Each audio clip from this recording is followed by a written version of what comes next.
The U.S. citizenship test is getting harder and longer. So what's changing, when is it changing, and how can we make sure that you pass with flying colors? All this and more in today's video. For more updates like this, be sure to subscribe to our channel and hit the bell to be notified when I post a new video. The citizenship test is one of the last steps in the naturalization process. A USCIS officer gives you this test during your naturalization interview. As you may already know, there are two parts to the test, the civics test and the English test. It is the civics test that is getting longer and harder. Until now, the civics test consisted of 10 questions that the USCIS officer would ask you, of which you had to get 6 correct. And these questions came from a bank of 100 questions which are listed on the USCIS website. Now, instead of 10 questions, you will be asked 20 questions, of which you have to get 12 right. These questions will be pulled from a bank of 128 questions, which will live on the USCIS website. I'm going to share a link to these questions in the description below. So, when are these changes going into effect?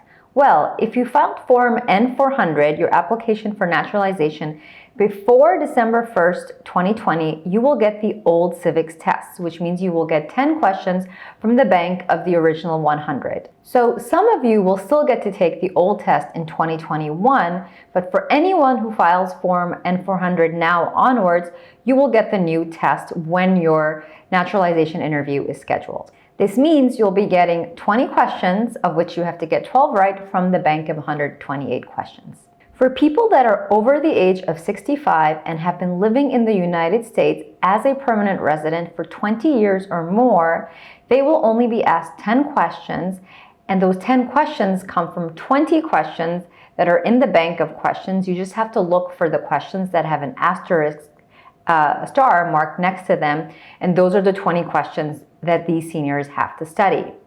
So you'll find these questions in the bank of 128 questions on the USCIS website. You just have to look for the star for the 20 questions. And again, this is for people that have had a green card for at least 20 years in the US and are over the age of 65. So why is the test changing? Well, here's my take on it. Over the last 4 years, the Trump administration has done everything it can to make legal immigration harder and create more barriers for naturalization. So this is right in line with that and not surprising. The last time the test was changed during the Bush administration, they posted 144 proposed questions in advance as part of a pilot program, and people were able to point out any mistakes and make comments on these questions before they finalized the list of 100 questions that we see today. The Trump administration did no such thing. They just amended the questions as they wanted to and went ahead and published them. Nonetheless, the process for studying for the test is the same. There is a bank of questions and answers that they will accept. USCIS officers have some discretion as to what they'll accept, but it's guided by these acceptable answers in the bank of questions. So study these questions that are listed in the bank and you will do great. Have a family member or a friend quiz you in advance so that you're comfortable with these questions and the different answers that are acceptable.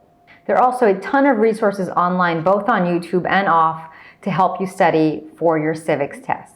If you found the citizenship update helpful, hit the like button below and share this with anyone who might be taking the test in the near future. I'll see you in the next video.